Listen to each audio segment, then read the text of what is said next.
Salam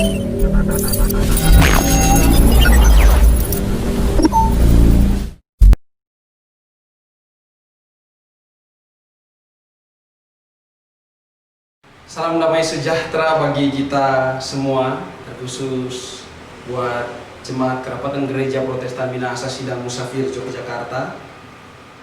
Saya ucapkan selamat kita mempersiapkan diri di hari ini dalam ibadah Minggu 4 Oktober 2020. Kita akan memulaikan ibadah kita di saat ini. Saya mempersilahkan kita semua jemaat untuk mengambil saat teduh sejenak.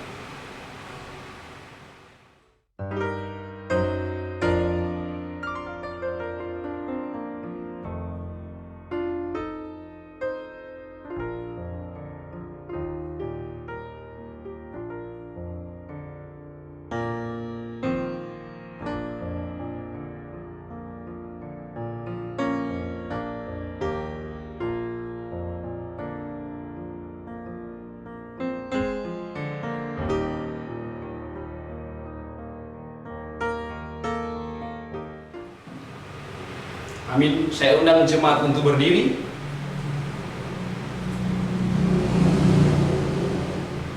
Bersorak-soraklah bagi Tuhan, hai seluruh bumi. Beribadahlah kepada Tuhan dengan sukacita. Datanglah ke hadapannya dengan sorak-sorai. Angkatlah puji-pujian, bersyukurlah kepadanya. Kidung Jemaat nomor 242, muliakan Allah Bapa Tuhan.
Kita habiskan ibadah ini.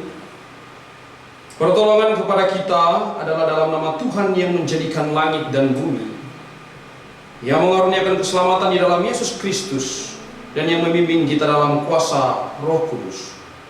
Amin. Kasih karunia Tuhan Yesus Kristus menyertai kita. Kidung Jemaat nomor 392, ku berbahagia, bait 1 dan bait yang kedua.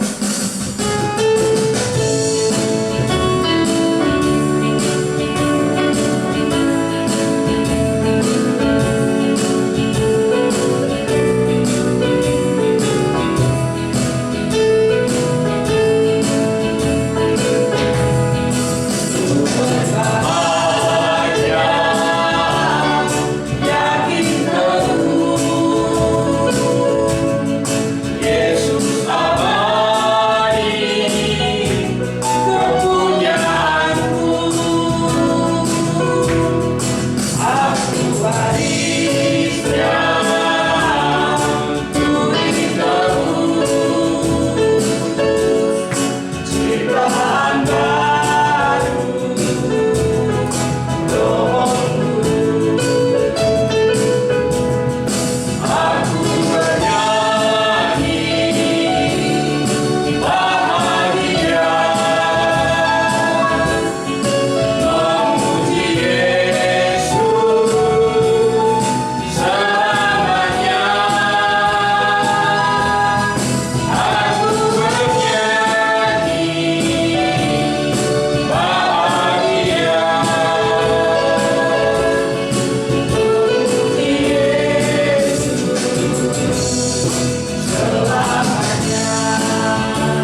Jemaat, saya persilakan untuk duduk kembali.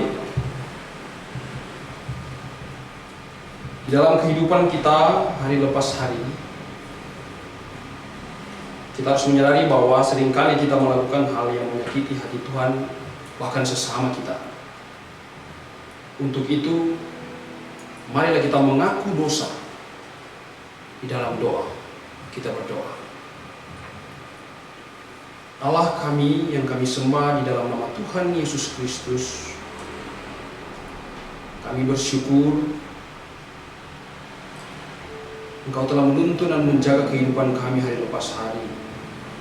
Bahkan serta Engkau terus melindungi kami di dalam aktivitas pekerjaan kami yang kami lakukan setiap hari. Ya Tuhan, kami selaku orang percaya, kami datang kepadamu ya Tuhan. Kami mengaku atas segala dosa dan perbuatan kami yang kami lakukan melawan kehendak Tuhan. Seringkali kami sebagai manusia terlalu egois untuk mengikuti kata hati kami sendiri. Kami melakukan hal yang tidak berkenan di hadapan-Mu ya Tuhan. Bahkan seringkali kami melawan perintah-Mu ya Tuhan. Kami sebagai orang percaya seringkali tidak taat, dan kami sering salah dalam tindakan kami, perkataan bahkan perbuatan kami ya Tuhan. Maka kami datang kepadamu ya Bapa. Kami mengaku atas setiap segala kesalahan dan dosa yang telah kami perbuat melawan kehendak Tuhan. Ini kami ya Tuhan, yang datang memohon kepadamu. Engkau ampunilah kiranya kami. Dalam nama Tuhan Yesus kami berdoa. Amin. Film Jemaat 395, betapa indah hari ini.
Di dalam kitab kudus perjanjian baru, di dalam kitab 1 Petrus pasal 2 ayatnya yang ke-24. Demikianlah firman Tuhan, Ia sendiri telah memikul dosa kita di dalam tubuhnya di kayu salib, supaya kita yang telah mati terhadap dosa hidup untuk kebenaran. Oleh bilur-bilurnya kamu telah sembuh. Sekaligus kita dengarkan amanat hidup baru yang terdapat di dalam Filipi pasalnya yang kedua ayat 1 hingga ayat yang keempat. Demikianlah firman Tuhan. Jadi karena dalam Kristus ada nasihat, ada penghiburan kasih, ada persekutuan roh, ada kasih mesra dan belas kasihan. Karena itu sempurnakanlah sukacitaku dengan ini. Hendaklah kamu sehati sepikir, dalam satu kasih, satu jiwa, satu tujuan, dengan tidak mencari kepentingan sendiri atau puji-pujian yang sia-sia. Sebaliknya hendaklah dengan rendah hati yang seorang menganggap yang lain lebih utama daripada dirinya sendiri. Dan janganlah tiap-tiap orang yang memperhatikan kepentingannya sendiri, tetapi kepentingan orang lain juga. Mari kita menyanyikan pujian Mengenal Hatiku.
Mari jemaat yang dikasih oleh Tuhan, kita persiapkan hati dan pikiran kita untuk tertuju kepada pemberitaan firman Tuhan.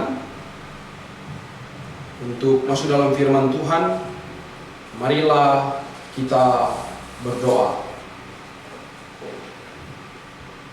Kami memuji Engkau, ya Tuhan kami, Allah yang hidup, Allah yang berkuasa atas alam semesta ini, Allah yang kami kenal dan kami panggil di dalam nama Tuhan Yesus Kristus. Syukur bagi kami di awal bulan Oktober ini, Engkau boleh menuntun kehidupan kami hari lepas hari dalam tugas tanggung jawab kami masing-masing.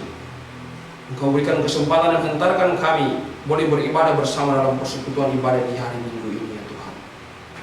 Kami sungguh bersyukur penyertaan di dalam kehidupan kami yang selalu sempurna dan putus-putusnya kami terima, bahkan setiap berkat yang terus Engkau sediakan di dalam kehidupan kami. Mensyukuri atas kebaikan Tuhan dan berterima kasih atas kesempatan yang telah Engkau berikan kepada kami, ya Tuhan. Di saat ini kami akan merenungkan sebagian dari kebenaran firman-Mu. Kau tuntun dan pakai kami, ya Tuhan, untuk kiranya dapat boleh menjadi alat-Mu, menjadi saksi-Mu lewat apa yang telah Engkau firmankan, dan kami tebarkan dan praktekkan dalam kehidupan kami hari lepas hari, bukan untuk kehidupan kami saja, tetapi untuk orang lain. Roh Kudus-Mu kiranya menuntun kami lewat pembacaan ini, sehingga kami boleh mempraktekkan firman-Mu di dalam kehidupan kami hari lepas hari, dimanapun kami berada dan kemanapun kami berada. Kau bersabdalah Tuhan, karena kami sudah siap untuk mendengarkan kebenaran firman. Amin. Salam damai sejahtera bagi kita. Shalom. Puji dan syukur buat kita semua, terlebih khusus jemaat Kerapatan Gereja Protestan Minahasa Sidang Musafir Yogyakarta. Kita sama-sama boleh dihentar di dalam persekutuan ibadah bersama di hari Minggu ini, dan syukur atas waktu dan kesempatan yang sudah Tuhan berikan buat kita untuk boleh bersama beribadah, boleh bersama merenungkan sebagian dari kebenaran firman Tuhan. Jemaat yang terkasih di dalam Tuhan, mari saya mau mengajak kita untuk membuka Alkitab kita di dalam Kitab Kudus Perjanjian Lama. Mari kita membuka Kitab 1 Raja-Raja pasal 17 ayat 7 hingga ayatnya yang ke-24. Cukup panjang pemberitaan firman Tuhan kita di hari ini. Kita menyesuaikan dengan firman hidup dan kerja yang diterbitkan oleh Pucuk Pimpinan Majelis Gembala di minggu pertama di bulan Oktober ini. Mari kita membuka bersama di dalam Kitab 1 Raja-Raja pasal 17. Kita akan baca ayat 7 hingga ayatnya yang ke-24. Cukup panjang pemberitaan firman Tuhan. Sambil kita membaca masing-masing, dengarkanlah berita firman Tuhan. Demikian. Elia dan janda di Sarfat. Tetapi sudah beberapa waktu sungai itu menjadi kering, sebab hujan tiada turun di negeri itu. Maka datanglah firman Tuhan kepada Elia, bersiaplah, pergi ke Sarfat yang termasuk wilayah Sidon, dan diamlah di sana. Ketahuilah, aku telah memerintahkan seorang janda untuk memberi engkau makan. Sesudah itu ia bersiap lalu pergi ke Sarfat. Setelah ia sampai ke pintu gerbang kota itu, tampaklah di sana seorang janda sedang mengumpulkan kayu api. Ia berseru kepada perempuan itu, katanya, cobalah ambil bagiku sedikit air dalam kendi supaya aku minum. Ketika perempuan itu pergi mengambilnya, ia berseru lagi, cobalah ambil juga bagiku sepotong roti. Perempuan itu menjawab, demi Tuhan Allahmu yang hidup, sesungguhnya tidak ada roti padaku sedikit pun, kecuali segenggam tepung dalam tempayan dan sedikit minyak dalam buli-buli. Dan sekarang aku sedang mengumpulkan 2-3 potong kayu api, kemudian aku mau pulang dan mengolahnya bagiku dan bagi anakku. Dan setelah kami memakannya, maka kami akan mati. Tetapi Elia berkata kepadanya, janganlah takut, pulanglah, buanglah seperti yang kau katakan, tetapi buatlah lebih dahulu bagiku sepotong roti bundar kecil daripadanya, dan bawalah kepadaku, kemudian barulah kau buat bagimu dan bagi anak. Sebab beginilah firman Tuhan, Allah Israel, tepung dalam tempayan itu tidak akan habis, dan minyak dalam buli-buli itu tidak akan berkurang sampai pada waktu Tuhan memberi hujan ke atas muka bumi. Lalu pergilah perempuan itu dan berbuat seperti apa yang dikatakan Elia. Maka perempuan itu dan dia serta anak perempuan itu mendapat makan beberapa waktu lamanya. Tepung dalam tempayan itu tidak habis, dan minyak dalam buli-buli itu tidak berkurang, seperti firman Tuhan yang diucapkannya dengan perantaraan Elia. Sesudah itu anak dari perempuan milik rumah itu jatuh sakit, dan sakitnya itu sangat keras sampai tidak ada nafasnya lagi. Kata perempuan itu kepada Elia, apakah maksudmu datang kemari, ya abdi Allah? Singgahkah engkau kepadaku dan mengingatkan kesalahanku dan untuk menyebabkan anakku mati? Kata Elia kepadanya, berikanlah anakmu itu kepadaku. Elia mengambilnya dari pangkuan perempuan itu dan membawanya naik ke kamarnya di atas dan membaringkan anak itu di tempat tidurnya. Sesudah itu ia berseru kepada Tuhan, katanya, ya Tuhan Allahku, apakah engkau menimpakan kemalangan ini atas janda ini juga, yang menerima aku sebagai penumpang dengan membunuh anaknya? Lalu ia mengunjurkan badannya ke atas anak itu 3 kali dan berseru kepada Tuhan, katanya, ya Tuhan Allahku, pulangkanlah kiranya nyawa anak ini ke dalam tubuhnya. Tuhan mendengarkan permintaan Elia itu, dan nyawa anak itu pulang ke dalam tubuhnya sehingga ia hidup kembali. Elia mengambil anak itu, ia membawanya turun dari kamar atas dalam rumah dan memberikan kepada ibunya. Kata Elia, ini anakmu, ia sudah hidup. Kemudian kata perempuan itu kepada Elia, sekarang aku tahu bahwa engkau abdi Allah, dan firman Tuhan yang kau ucapkan itu adalah benar. Sejauh sana pembacaan Alkitab kita, selalu berbahagia bagi kita yang boleh membaca, bahkan merenungi setiap firman Tuhan, untuk kita renungkan bersama, bahkan serta mempraktekannya di dalam kehidupan kita hari lepas hari. Jemaat yang dikasihi oleh Tuhan, menapaki hari lepas hari, tentunya di tengah suasana pandemi COVID-19 ini, membawa suasana yang sangat berbeda sekali. Dan kehidupan kita semua manusia, setiap orang percaya pada umumnya, apapun yang kita kerjakan, berbeda pekerjaan ataupun apa yang sedang kita lakukan hari lepas hari, sangat memberikan pengaruh akan beberapa hal yang mungkin berubah di dalam kehidupan kita. Tapi tentunya sebagai orang percaya kita harus lebih giat dan lebih kuat untuk bekerja keras dalam hal selalu menyediakan waktu untuk melihat rencana Tuhan dan cara kerja Allah di dalam kehidupan kita sebagai orang percaya. Rajin beribadah, taat beribadah, selalu hadir dalam persekutuan. Mungkin saat-saat ini sedang kita lakukan di gereja dimanapun, di dalam persekutuan dan organisasi manapun, kita sedang giat-giatnya mungkin untuk datang kepada Tuhan. Jemaat yang dikasihi oleh Tuhan, apa yang sedang kita tuju saat ini, apapun planning hidup kita, tujuan hidup kita, dari masing-masing kita, entah kita kaya atau miskin, entah kita adalah orang-orang yang dapat melakukan suatu hal yang mungkin tidak bisa dilakukan orang lain, semuanya sama,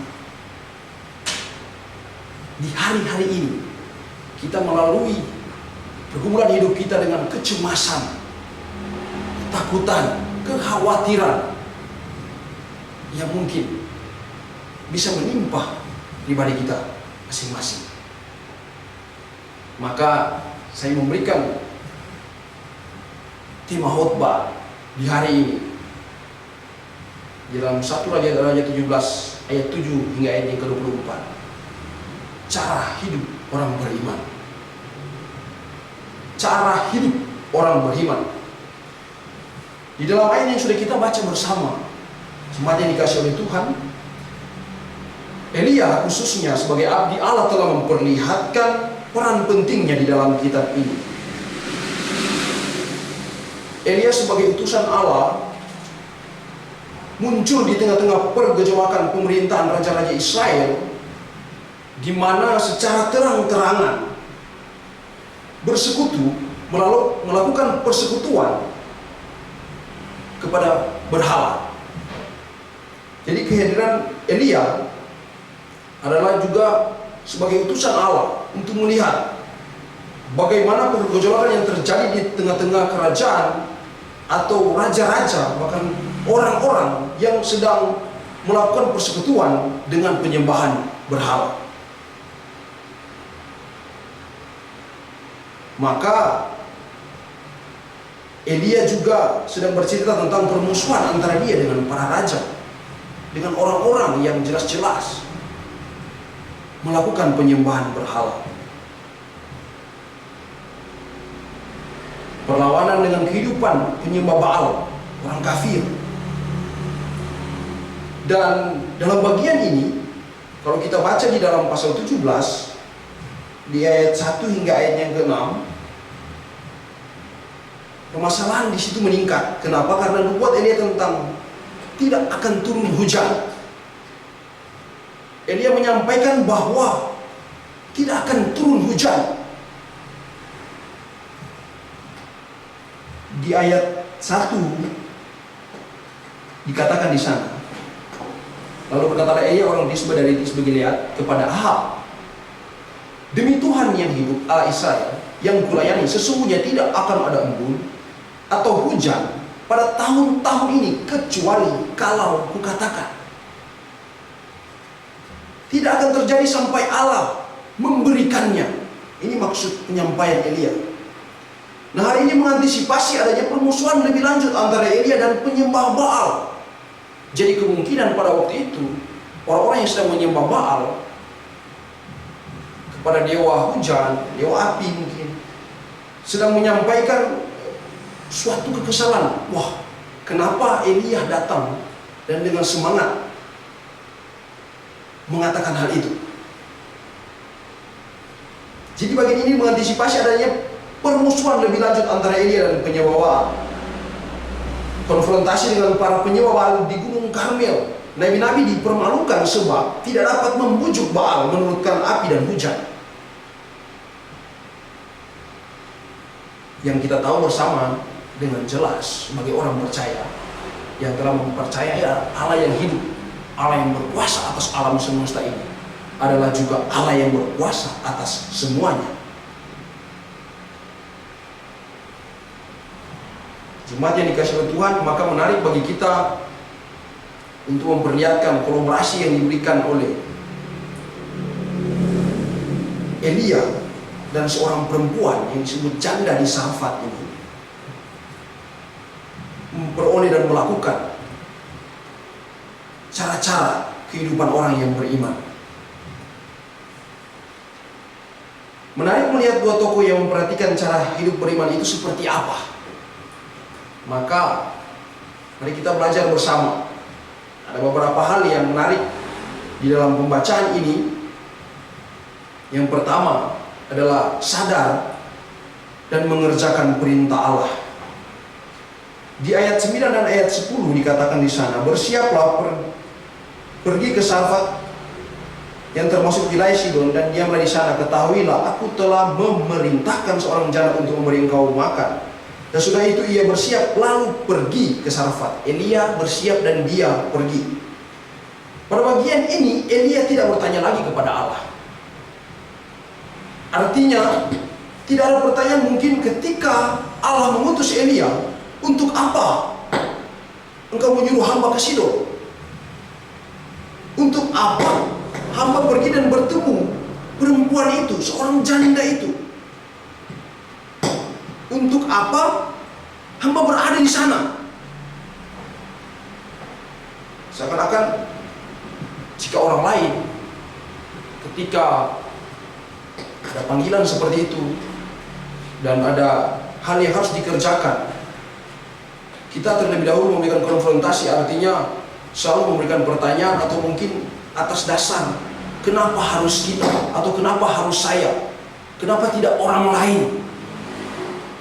Tetapi panggilan di dalam kehidupan Elia ini sangat jelas dinyatakan di ayat 9 dan ayat 10 ini, sehingga Elia pun sadar bahwa dia sebagai abdi Allah dan diutus oleh Allah. Maka di dalam perjanjian baru pun, di dalam Lukas pasalnya yang keempat ayat 25 dan ayatnya yang ke-26 dikatakan di sana, dan aku berkata kepadamu, dan kataku ini benar, pada zaman Elia terdapat banyak perempuan janda di Israel ketika langit tertutup selama 3 tahun dan 6 bulan, dan ketika bahaya kelaparan yang hebat menimpa seluruh negeri. Tetapi Elia diutus bukan kepada salah seorang dari mereka, melainkan kepada seorang perempuan janda di Sarfat di tanah Sidon. Tidak ada hal yang kontradiksi yang disampaikan Elia.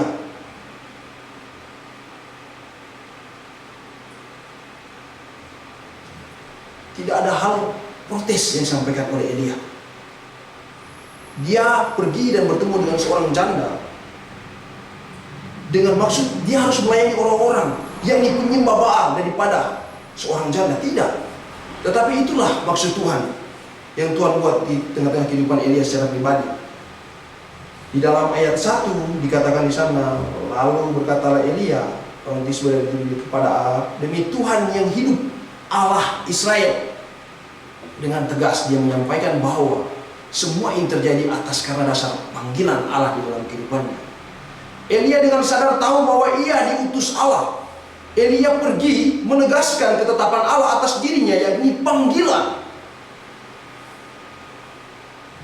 Maka yang dikerjakan Elia adalah bagaimana Elia menghidupi panggilannya.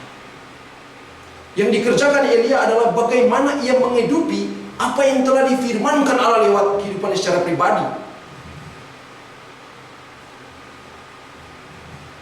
Pertemuannya dengan janda, dengan perempuan ini adalah bukti bahwa Elia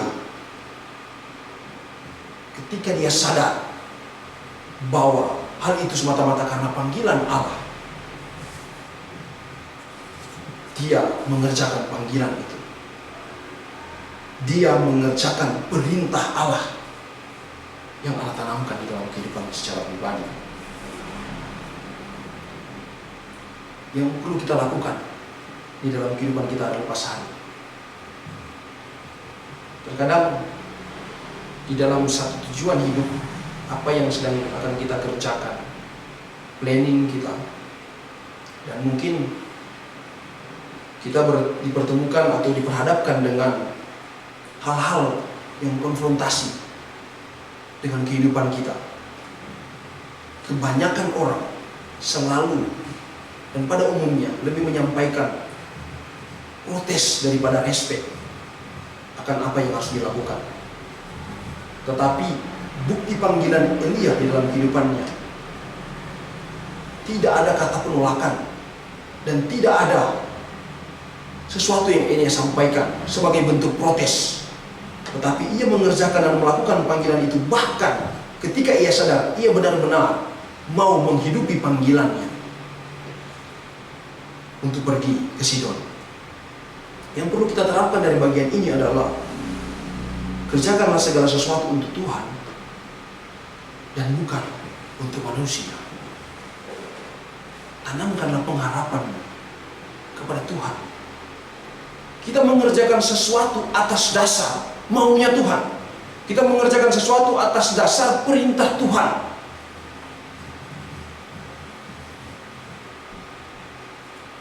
Teman-teman, jemaat yang dikasihi oleh Tuhan, sungguh kita harus bersyukur bahwa ketika kita masih dilindungi dan diberikan kesempatan untuk beraktivitas, mari kita memaksimalkan keadaan diri kita atau potensi-potensi yang kita punya untuk kita bawa, dan sebaliknya kita persembahkan untuk tetap memuliakan Tuhan. Mari kerjakan segala sesuatu untuk Tuhan kita dan bukan untuk manusia. Di ayat 10b hingga ayatnya yang ke-12, dengarkanlah firman Tuhan, dikatakan di sana, sesudah itu ia bersiap lalu pergi ke Sarfat. 10b dikatakan di sana, ia berseru kepada perempuan itu, katanya, cobalah ambil bagiku sedikit air dalam kendi supaya aku minum. Ketika perempuan itu pergi mengambilnya, ia berseru lagi, cobalah ambil juga bagiku sepotong roti. Perempuan itu menjawab, demi Tuhan Allahmu yang hidup, sesungguhnya aku tidak ada roti padaku sedikit pun, kecuali segenggam tepung dalam tempayan dan sedikit minyak dalam buli-buli. Ketaatan yang hakiki. Saya meminjam kata yang seringkali viral di media sosial atau di status-status WA kita atau di newsfeed kita di Facebook. Ketaatan yang hakiki, yang sebenar-benarnya. Kedatangan Elia berdasarkan seruan Allah. Di ayat 9, di ayat 9b dikatakan di sana, ketahuilah aku telah memerintahkan seorang janda untuk memberi engkau makan. Perintah Allah, atas dasar perintah Allah Elia melakukan semua ini. Janda ini turut melakukan apa yang disampaikan Elia ketika Elia memerintahkan untuk buatkanlah minum dan buatkanlah makan. Tidak ada konfrontasi juga yang terjadi pada bagian ini. Tidak ada bentuk protes dari seorang perempuan ini. Dia hanya menyampaikan, saya hanya punya ini sebagian yang belum diolah. Dan ini pun akan saya buat dan akan olah untuk makanku dan anak-anakku. Tidak ada pertanyaan konfrontasi siapa Elia. Janda pun ini tidak berkata siapa engkau. Tetapi dalam pengakuan janda ini ia berkata, demi Tuhan Allahmu yang hidup. Janda ini mengerti dan tahu siapa Elia. Janda ini mengerti dan tahu siapa abdi Allah ini. Sambil meyakini hidupnya, sambil meyakini apa yang dia katakan, bahwa demi Tuhan Allah, dia mengetahui. Karena firman-Nya, Allah berfirman bahwa akan memerintahkan Elia bertemu dengan seorang janda, dan benar-benar terjadi. Tidak ada pertanyaan siapa Elia. Sebaliknya dengan tegas dia berkata, di ayat 12 dikatakan di sana, perempuan itu menjawab, demi Tuhan Allahmu yang hidup. Janda ini tidak tahu bahwa dia sedang melayani hamba Allah atau utusan Allah. Janda ini bukan tidak mengerti, tetapi benar-benar dia mengiyakan perkataan itu bahwa engkau melayani Tuhan, engkau melayani Allah. Selain tidak bersuami, ya jelas janda tidak bersuami. Selain tidak bersuami, janda ini menyampaikan bahwa kesulitan hidup menghampiri mereka dan dia dan putranya akan memakan makanan terakhir mereka, sambil memikirkan apa yang akan dimakan anak-anaknya, sambil memikirkan bagaimana caranya dia untuk hidup, bagaimana kehidupan selanjutnya dari anak-anaknya. Tetapi respon janda ini sedang memberikan pemikiran bahwa dia sebenarnya tidak kekurangan. Dia menyampaikan apa yang ada. Sampai dia membuatkan makanan dan minuman untuk Elia. Ketaatan janda untuk memberi makan sang nabi.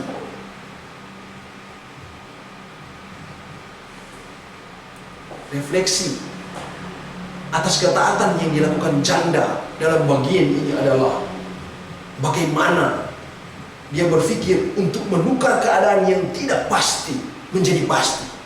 Bagaimana dia berpikir untuk mengubah kelaparan menjadi kelimpahan bagi dirinya dan anak-anaknya.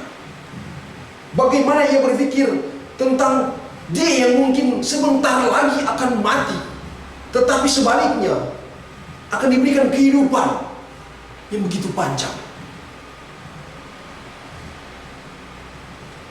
Setiap orang yang mungkin dihampiri lewat suatu permasalahan yang besar yang terjadi di dalam kehidupan pribadinya, yang mungkin akan mengarah kepada tidak tahu harus melakukan apa, sampai-sampai mungkin jatuh sakit, stres. Tetapi dalam bagian ini tidak ada kata terpaksa dari janda ini. Dia mau taat kepada abdi Allah, dia mau taat kepada Elia, dan berpikir bahwa keadaan kita akan diubahkan dari tidak pasti ketika Elia hadir di tengah-tengah kehidupan mereka. Sesuatu yang mereka pikirkan tidak pasti menjadi pasti, dari kelaparan menjadi kelimpahan dan kematian dengan kehidupan. Bagi seorang perempuan bukan Yahudi, iman dari janda ini sungguh tidak ada bandingnya. Iman dari janda ini membuktikan ketaatannya kepada Eli abdi Allah dan juga ketaatan kepada Allah yang memberikan segala sesuatu di dalam kehidupannya secara pribadi.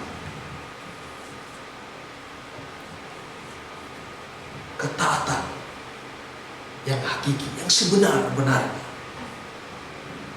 Apa yang perlu kita terapkan dari bagian ini, jemaat yang dikasihi oleh Tuhan?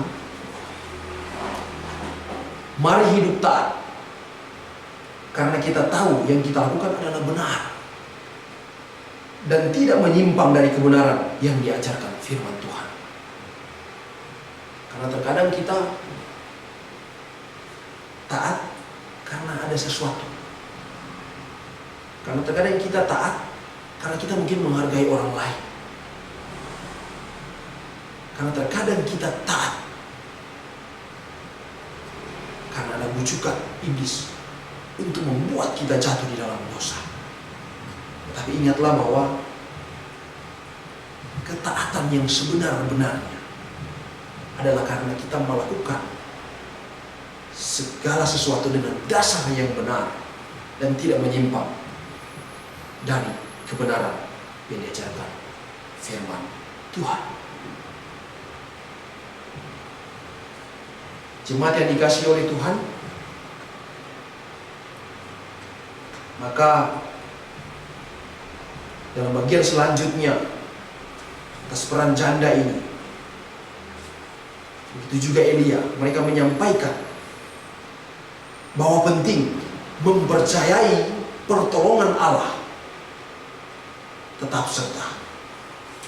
Di ayat yang ke-22 dikatakan di sana, Tuhan mendengarkan perkataan Elia dan nyawa anak itu pulang ke dalam tubuhnya sehingga ia hidup kembali. Elia mengambil anak itu, ia membawanya turun dari kamar atas ke dalam rumah dan memberikannya kepada ibunya. Katanya, "Ini anakmu, ia sudah hidup." Suatu mujizat yang boleh dilakukan Elia di tengah-tengah kehidupan janda ini dan kehidupan anaknya. merenungi kehidupan setiap orang di masa pandemi ini, kita sungguh dibuat cemas, takut, bahkan sampai tidak bisa berbuat apa-apa. Saking kita mendengar berita bahwa di daerah ini, di bagian ini yang terpapar bertambah, kasus baru bertambah, dan membuat kita kurang nyaman untuk melakukan aktivitas, baik kita yang sedang masih diberi kesempatan untuk beraktivitas di luar sana. Setiap orang memang diperhadapkan dengan kekhawatiran saat-saat ini. Tetapi dalam bagian ini firman Tuhan mengajar kita, mari melihat di dalam ayat 17. Sesudah itu anak dari perempuan milik rumah itu jatuh sakit, dan sakit itu sangat keras sampai tidak ada nafasnya lagi. Kata perempuan itu kepada Elia, apakah maksudmu datang kemari, abdi Allah, sehingga engkau kepadaku untuk mengingatkan kesalahanku dan untuk menyebabkan anakku mati? Pada bagian ini mungkin janda ini memberikan respon bahwa, Elia, engkau lihat kehidupan saya yang tak bersuami ini. Engkau lihat apa yang sedang kami alami ini. Janda ini pun demikian, diperhadapkan dengan ketakutan atau kecemasan. Ketakutan itu telah dipikirkan sebagai sesuatu yang menimpa anaknya atas karena dosa-dosa yang mungkin pernah perempuan itu lakukan. Karena pada zaman dahulu, penyakit dianggap sebagai suatu hukuman Allah untuk mengingatkan tentang dosa yang dilakukan seseorang. Maka sontak perempuan ini atau janda ini merasa takut dan merasa cemas akan anaknya yang jatuh sakit parah. Tetapi dikatakan di sini di ayat 19, kita lanjut. Berikanlah anakmu itu padaku. Elia mengambil dari pangkuan perempuan itu dan membawa ia naik ke atas ke kamarnya di mana Elia menginap. Karena di dalam rumah janda ini ternyata pada zaman dahulu orang membangun rumah mungkin hanya sebatas suatu tempat peristirahatan, suatu tempat di mana orang berteduh untuk beristirahat. Tetapi rumah janda ini ternyata memiliki tingkat 1 dan tingkat 2, atau lantai 1 dan lantai 2. Sedang memberikan pengertian bahwa sebenarnya janda ini adalah orang yang berkecukupan, tidak miskin, bahkan mungkin tidak punya apa-apa, tetapi janda ini adalah orang yang berkecukupan.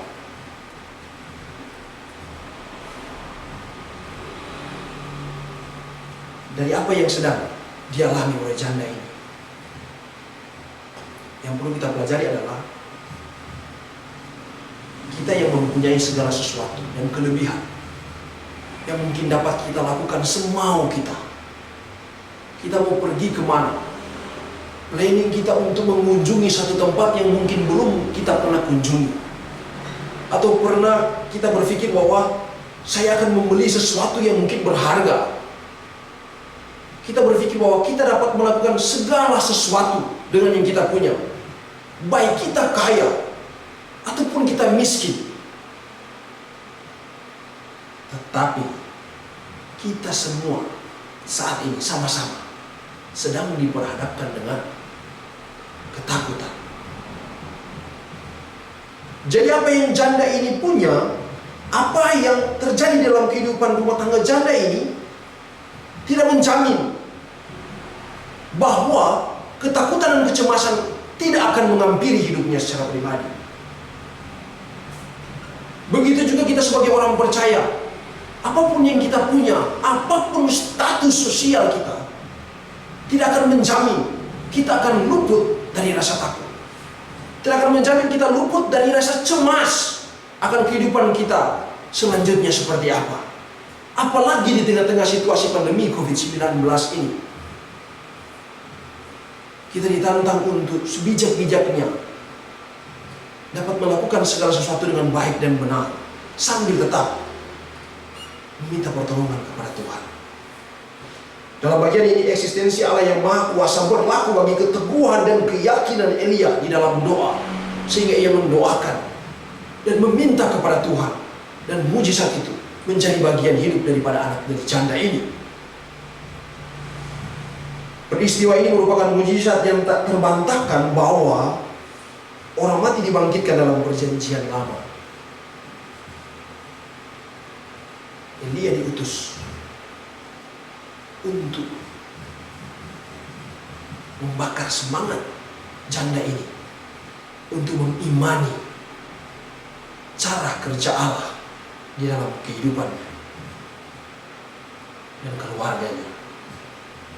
Dan perlu kita terapkan dari bagian ini adalah pengharapan kepada Tuhan adalah yang terutama. Pengharapan kepada Tuhan adalah yang terutama. Sehingga di ayat yang terakhir dikatakan di sana, kemudian kata perempuan itu kepada Elia, sekarang aku tahu dengan iman ia berkata, bahwa engkau abdi Allah dan firman Tuhan yang kau ucapkan itu adalah benar. Mari kita tetap sadar dan mengerjakan apa yang diperintahkan Allah. Bahkan serta tingkatkan ketaatan kita yang sebenar-benarnya sebagai orang percaya. Dan tetap mempercayai bahwa pertolongan Allah tetap serta di dalam kehidupan kita. Terlebih khusus dalam kehidupan kita bergereja di Kerapatan Gereja Protestan Minasa Sidang Musafir, Yogyakarta. Terpujilah firman Tuhan kini dan selamanya. Amin. Jemaat Tuhan, saya undang untuk berdiri.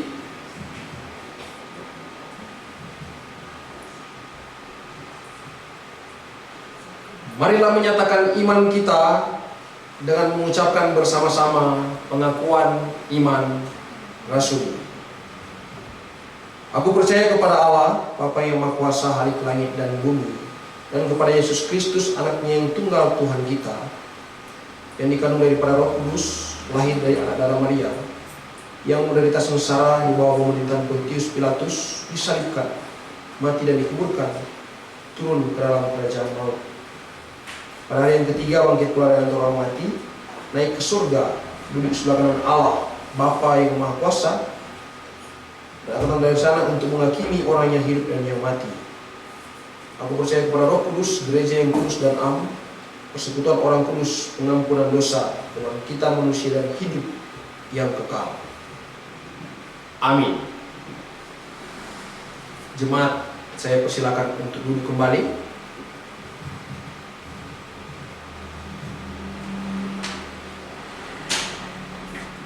Kita akan membawa persembahan kita kepada Tuhan. Dan sebelum kita memberikan persembahan, mari dengarkan bersama perkataan firman Tuhan di dalam kitab Maleakhi pasal 3 ayatnya yang ke-10. Demikianlah firman Tuhan.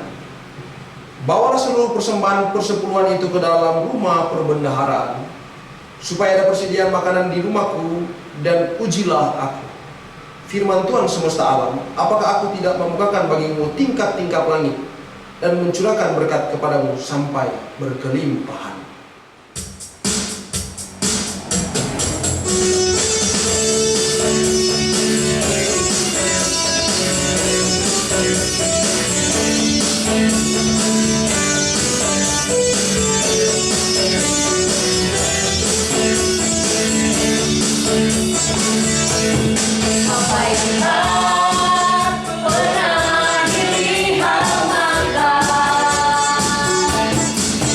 Pernah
Jemaat yang dikasih oleh Tuhan, kita bersama-sama akan menaikkan syukur kita di hadapan Tuhan lewat doa syafaat. Mari kita membawa pergumulan kita masing-masing di hadapan Tuhan lewat doa, menyampaikan syukur kita bersama lewat syafaat. Mari kita berdoa. Kami memuji kebesaran-Mu ya Tuhan Yesus. Terima kasih atas anugerah yang Kau berikan dalam kehidupan kami secara cuma-cuma, yang selayaknya kami dimurkai, tetapi oleh kasih karunia-Mu yang begitu besar, Engkau rela mati di kayu salib demi menebus dosa kami satu kali untuk selama-lamanya. Kami berterima kasih, bersyukur atas pertolongan Tuhan, penyertaan Tuhan, pemeliharaan Tuhan di dalam kehidupan kami hari lepas hari, sehingga sampai menuntun kami berada dalam persekutuan ibadah di hari ini ya Tuhan. Kami bersyukur atas aktivitas kami sepanjang minggu ini boleh kami jalani dengan tuntunan penyertaan Tuhan. Banyak hal mungkin tantangan-rintangan yang kami lakukan dan kami kerjakan dan kami hadapi, tetapi Tuhan selalu ada bersama-sama dengan kami. Maka kami datang kepadamu ya Tuhan, menyampaikan syukur kami atas cinta dan kasih Tuhan. Kami boleh disertai, lebih khusus pertemuan kami lewat persekutuan ibadah di saat ini. Bersyukur atas kesempatan yang sudah Tuhan berikan untuk kami boleh mendengarkan bersama-sama sebagian kebenaran firman-Mu yang selalu akan menguatkan hati dan pikiran kami sebagai orang percaya untuk mempraktikkan sebagian firman-Mu di dalam kehidupan kami hari lepas hari, dimanapun kami berada dan kemanapun kami pergi. Bapa di dalam surga, di tengah-tengah situasi yang kami hadapi saat ini, situasi yang membuat kami khawatir, membuat kami cemas, membuat kami takut ya Tuhan. Ada hal-hal yang mungkin sedang membatasi kami untuk kami beraktivitas, hal-hal yang sedang membatasi kami untuk dapat melakukan sesuatu. Kami bawa gumul dan juang kami kepada-Mu ya Tuhan. Di tengah-tengah pandemi COVID-19 ini yang boleh ada dan terjadi, kami yakini bersama kami akan dimampukan melewati hari-hari dan masa-masa sulit kami ya Tuhan. Sebagai gereja di tempat ini, kami menyerahkan ke dalam tangan-Mu yang penuh kasih ya Tuhan, untuk perjuangan jemaat-Mu dalam menghadapi masa-masa sulit, di dalam menghadapi wabah COVID-19 ini Tuhan. Berikanlah kepada kami kiranya kesehatan dan kekuatan. Kami dimampukan untuk menjalankan aktivitas bahkan rutinitas kami sepanjang hari, pekerjaan kami, perkuliahan kami, apa terlebih pelayanan kami ya Tuhan. Melindungi semua jemaat-Mu KGPMC dan Musafir Yogyakarta di dalam aktivitas kami masing-masing, untuk kiranya hikmat Allah menjadi bagian hidup kami, untuk benar-benar mengerti dan memahami apa yang harus kami lakukan dan kami kerjakan demi kebaikan kami bersama, bahkan kebaikan orang lain. Ya Tuhan, ajarkan kepada kami untuk tahu menempatkan diri dengan keadaan kami yang sedang kami alami, sambil kami menyampaikan terus permohonan kami kepada Tuhan untuk tetap menjaga, melindungi kehidupan kami ya Tuhan. Maka sebagai warga gereja yang baik, kami juga berdoa ya Tuhan untuk pemerintah dan negara kami Indonesia Raya ini, di bawah pimpinan Presiden dan Wakil Presiden sampai pemerintah jajaran paling bawah, orang-orang yang berada dalam pemerintahan yang sedang berusaha dan berupaya, baik TNI, Polri, dokter, perawat, begitu juga dengan relawan yang mungkin sedang Engkau utus dan Engkau pakai ya Tuhan. Memberkati negara kami Indonesia ya Tuhan, yang sedang direndung dengan permasalahan mewabahnya pandemi COVID-19 ini. Kami berdoa Untuk kiranya Engkau memberkati kehidupan mereka ya Tuhan. Mereka yang setiap hari berupaya dan berusaha bekerja lebih keras daripada biasanya.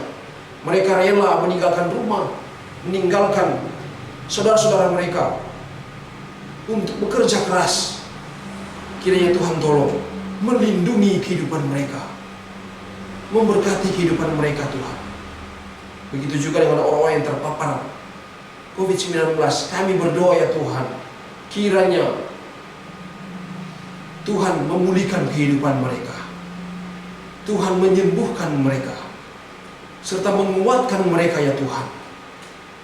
Sehingga ketika mereka sehat dan kuat kembali menjadi satu kesaksian bahwa Tuhan begitu baik di dalam kehidupan mereka. Memberkati Indonesia kami ini Tuhan, negara kami ini, kiranya dipulihkan oleh Tuhan. Dan seluruh warga masyarakat diberikan semangat dan kuat untuk melawan wabah COVID-19 ini. Dan biarlah Indonesia semakin maju dan dapat berkembang dan dapat bersaing dengan negara-negara lain. Tuhan Yesus, kami berdoa Engkau memulihkan negara dan bangsa kami ini. Terima kasih Bapa di dalam surga, terima kasih Tuhan Yesus. Kami terus berdoa buat gerejamu di tempat ini, partner-partner gerejamu, orang-orang yang senantiasa terus berada, terus mendukung tugas tanggung jawab pelayanan di tempat ini. Engkau memberkati kehidupan mereka, memberkati aktivitas tugas tanggung jawab akan pekerjaan mereka, serta pelayanan mereka kepada Tuhan. Engkau menuntun aktivitas mereka hari lepas hari manapun mereka berada ya Tuhan, berada dalam tuntunan, bahkan penyertaan pemeliharaan Tuhan. Sungguh kami bersyukur dan berterima kasih Tuhan, di dalam aktivitas kami hari lepas hari, apapun yang kami kerjakan, menjaga dan menyertai kehidupan kami Tuhan, sehingga kami terus tetap beriman kepada Tuhan dan menjadikan Tuhan sebagai satu-satunya tempat pengharapan dan perlindungan kami yang utama. Kami jemaat-Mu yang mungkin berada dalam kelemahan tubuh, Tuhan tolong untuk kiranya memulihkan mereka, menguatkan mereka. Kiranya mereka dipulihkan Tuhan, disembuhkan Tuhan, diberikan kekuatan kembali untuk menjalankan aktivitas sebagaimana mestinya. Dan Tuhan tetap memakai kehidupan mereka secara pribadi untuk menjadi alat, menjadi berkat bagi siapa saja. Berdoa buat Gembala Claudia yang berada dalam kelemahan tubuh. Tuhan tolong memulihkan kehidupannya secara pribadi, menguatkan dia, memberikan kesehatan kekuatan kepada dia, sehingga dia kembali sehat dan kuat dan kembali menjalankan tugas tanggung jawab yang dia emban di dalam gereja-Mu ini ya Tuhan. Kau kiranya memulihkan setiap kami yang berada dalam kelemahan tubuh, dan pertolongan kami rasakan hanya berasal daripada Tuhan saja. Semua kami bersyukur dan berterima kasih ya Tuhan untuk aktivitas kami ke depan, apapun tujuan hidup kami ke depan, kami serahkan dan memasrahkan hanya kepada Tuhan saja. Terima kasih Bapa di surga, terima kasih Tuhan Yesus. Kami sungguh bersyukur atas tuntunan penyertaan-Mu dalam kehidupan kami. Maka ini ungkapan syukur kami lewat doa yang kami sampaikan kepadamu, dan kami akan sempurnakan lewat sama-sama kami mengucapkan doa. Bapa kami yang ada di surga, dikuduskanlah nama-Mu, datanglah kerajaan-Mu, jadilah kehendak-Mu di bumi seperti di surga. Berikanlah kami pada hari ini makan kami yang secukupnya, dan ampunilah kami akan kesalahan kami, seperti kami juga telah mengampuni orang yang bersalah kepada kami. Dan janganlah bawa kami dalam pencobaan, tetapi lepaskan kami daripada yang jahat, karena Engkau yang mempunyai kerajaan dan kuasa dan kemuliaan sampai selama-lamanya. Amin.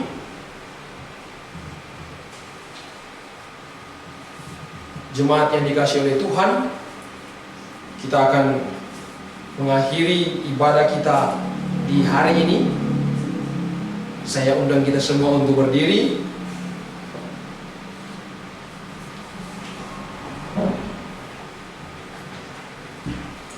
Mari kita nyanyikan PKJ 241, Tak Ku Tahu Kan Hari Esok dan apa yang seterusnya.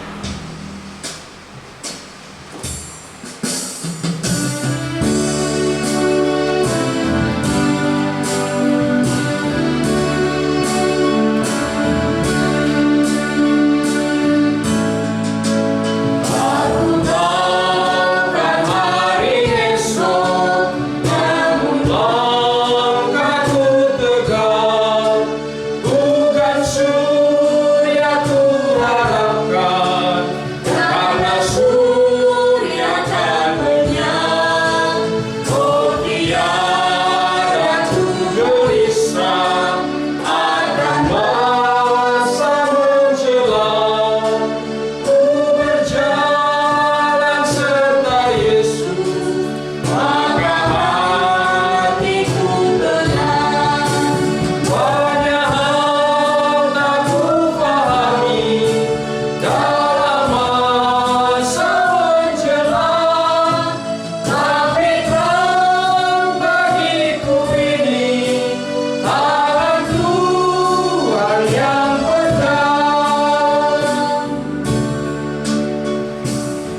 Kita menerima berkat Tuhan,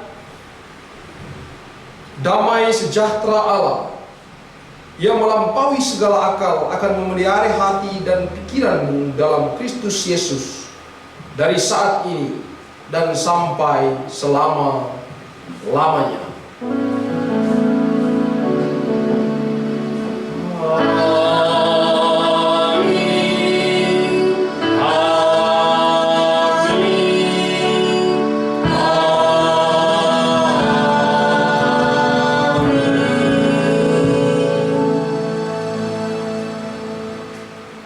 Jemaat, saya persilakan untuk duduk kembali dan mengambil saat ini.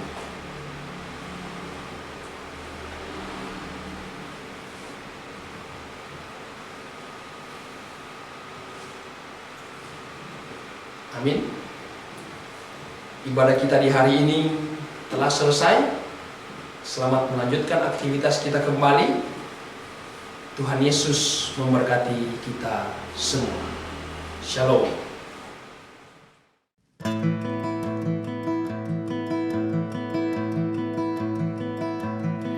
I don't know about tomorrow. I just live from day to day, and I don't borrow from the sunshine.